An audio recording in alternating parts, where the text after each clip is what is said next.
Welcome everyone to another edition of Play It Through, and on this edition it's Jackal, brought to us by Konami. Jackal, originally released in arcades, was ported over to the Famicom Disk System and the NES, as well as a few other home consoles around that time. Jackal is one of my absolute favorite games, and can be played 1 or 2 player co-op. In it, you're taking the control of a jeep, and you're sent in to take on some enemies, save some POWs, and destroy a lot in the process. The POWs, the ones that are flashing inside these special huts, like the green one I just destroyed, give you an upgrade, turning your grenade into a missile, and then you can get another upgrade as well, giving your missile firepower that ends up spreading out, destroying enemies around, and it's extremely effective, so I highly recommend picking up the upgrades as soon as possible. The POWs that I'm rescuing here, I'm only going to rescue them in the first level, are basically just here for extra points. If you're going for a high score, then you're going to want to make sure you save every one of the POWs you possibly can and get them to the helicopter. We're going to head up here, watch out for the boat. If you move pretty quickly, the first few levels, you can actually run past a lot of the enemies. It's only a little bit later on you have to be a little bit more cautious when dealing with them because their bullets are going to move quicker and there's just more enemies to deal with.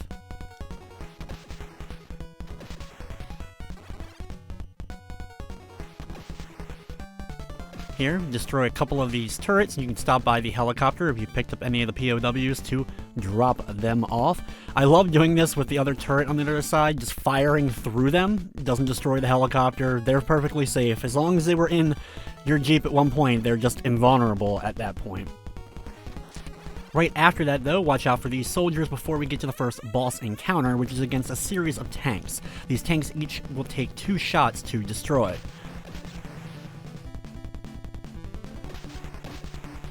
It takes a little bit of getting used to controlling the Jeep in Jackal just because of the way the firing and all works, but after a little while it just becomes second nature.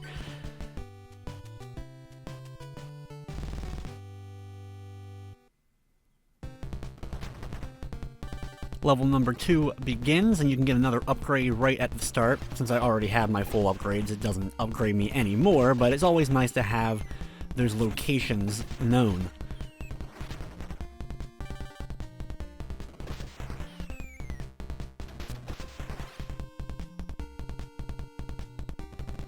Go a little bit slow through that area just because of the couple of turrets if you're unable to get a shot off with your missiles. Right up here though, you want to be extra cautious going across because a tank will spawn around here, and there's a few times in the game where enemies just kind of come out of nowhere just because of the limitations of the game itself. So a few enemy pop-ins here and there may catch you off guard and you'll end up losing a life. Don't feel bad about those for sure. Thankfully, you can take the big open area of this green grass patch. Be careful of the broken column that will then break, followed by a plane that will go overhead right afterwards. Along this bridge, there's a few tanks that we're destroying, as well as the missiles being fired out by the statues. At the end of that bridge is the next boss encounter. Destroy those turrets, and here we have a series of these giant heads that you have to destroy that fire out missiles. Thankfully, if you have your upgrades, your missile will destroy a lot of the other projectiles going on. If you've been hit and you don't have any of these upgrades, it's going to be a little bit tricky to try to take these out. One strategy is coming to the boss battle from just the far left side, so only a little bit of the heads are showing at first, and that way you can work on 1 or 2 of them, then get the rest of them to spawn, instead of actually getting them all on screen at one time like I did.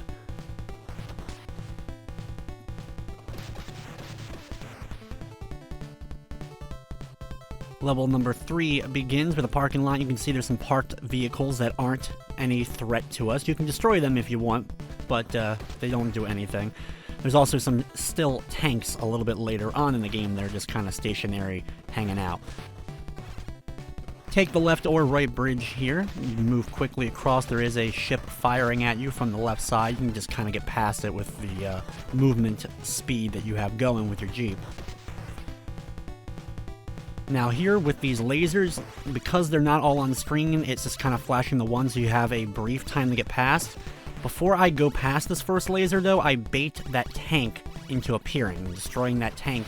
That way I don't end up going across, getting past the laser, and then walking right in to that tank. That happens to me a lot, so Always at that laser, take a second, get that tank to spawn, destroy it, then go through the sets of lasers.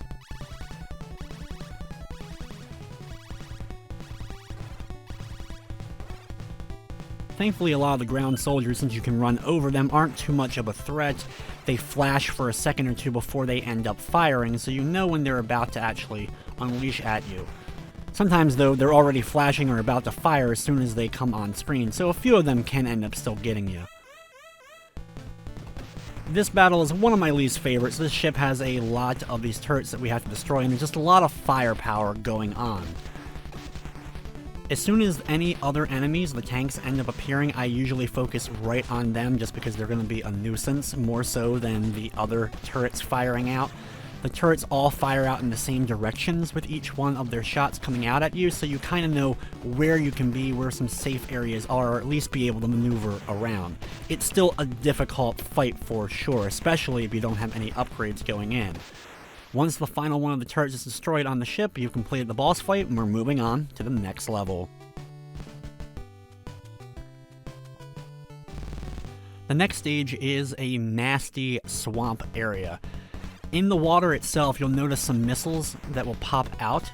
Basically, they spawn for a second and then come out. You gotta be very careful of them. I recommend destroying them in the water before they even get the chance to come out. Then quickly go up past this turret and over to the right side. Another thing to watch out for throughout the rest of the game are landmines. They do flash and let you know where they are, but sometimes they just kind of pop up out of nowhere. They don't appear until you're close to them. And with a lot going on, with firepower and stuff, even though they're stationary and they do blink, they can still easily end up costing you a life. Here's a good example right here of just them kind of appearing as I'm getting closer to them.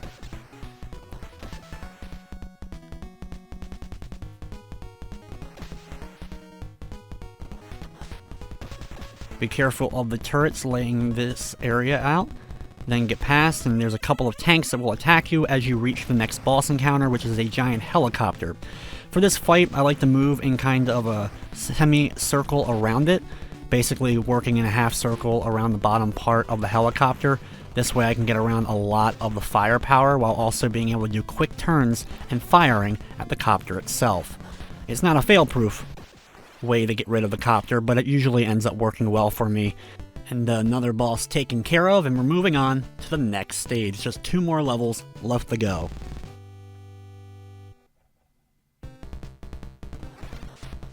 As the next level begins, there's another one of those huts so you can get a power-up if you need one to start the level before going across the bridge into one of those POW encampments. Go through the left or right side. The left side is easier with less enemies to deal with, and then you'll go across a bridge as well. Lots of mines, as well as a plane will go overhead. Just lots of firepower will be very useful on your end. Right after that, be very slow and cautious. Destroy these 2 turrets before going through the mountain area. Destroy all the enemies, then go through. There's a lot of tanks. There's a couple of turrets. Very easy to get hit in that spot.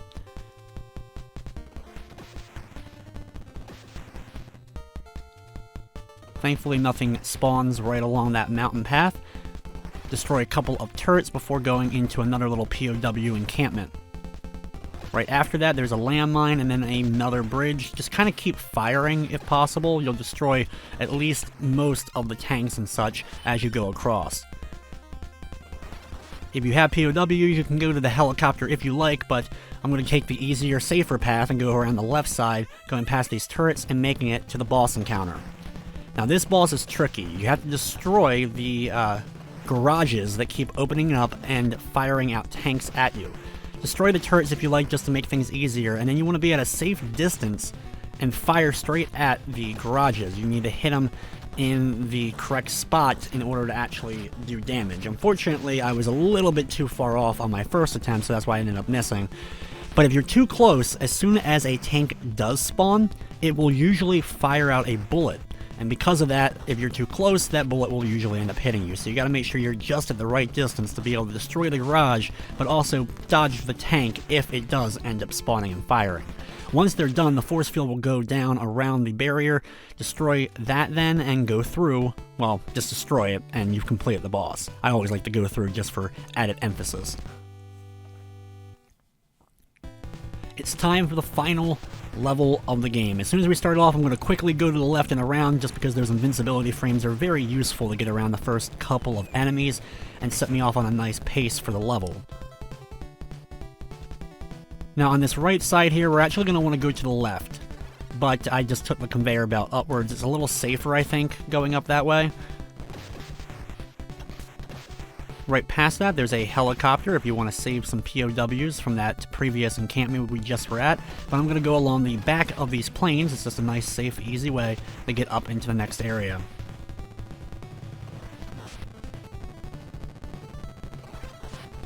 Be careful heading over to the right here. A couple of soldiers and then a few tanks will end up attacking you once you go through this gate here.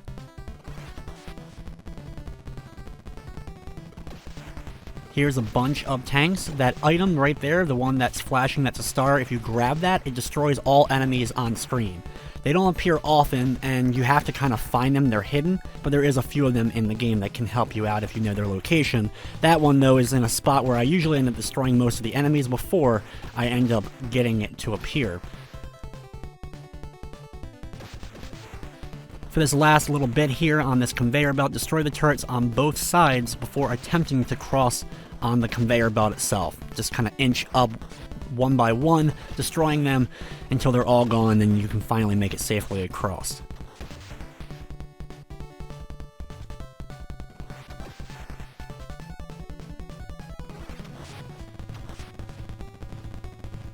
Now it's time for the final boss encounter of the game, and this is a two-part boss fight. Start off, destroy some of the other enemies around you, I recommend, then focus on the two giant firing turrets on top of the building. Once they're done, your goal is to destroy the building itself, so you have to keep firing missiles out at that. After the building is destroyed, the second part of the fight begins, which is a little bit tougher for sure. Just focus on the other enemies if they do appear, like as soon as they end up showing up, and then go back to destroying the building. As soon as the building's gone, the boss fight begins, so fire out immediately if possible at this giant tank. It moves back and forth, firing out 3 bullets at a time and just non-stop, as well as a giant fire blast, which is very easy to get hit by as it'll try to target the line of sight with you. Not all the time, but usually after it bounces off the wall and comes back, it's going to line up relatively where you are.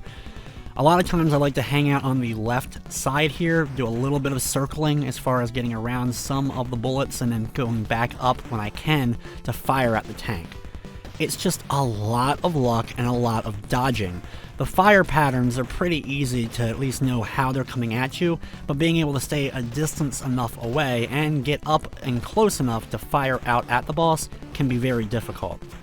Thankfully, it lets you know when you're getting close to the end, as the color of the tank will change, and once you deliver the final hit, you can sit back and enjoy the ending to Jackal on the NES.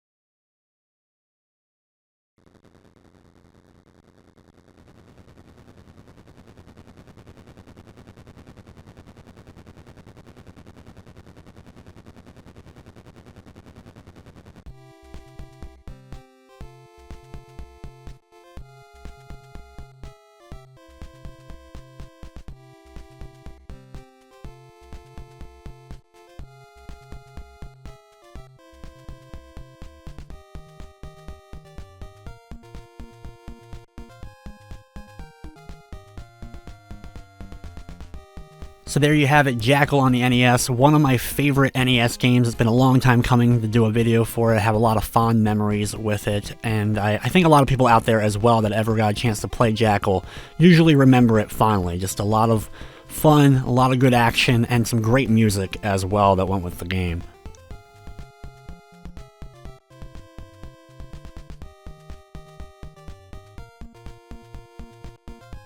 After the credits finish up, you get the push start key, which doing so you can start the game all over again. But with that, guys, it's going to wrap up this episode of Play It Through. I'd like to thank you for watching, and of course, I hope you enjoyed.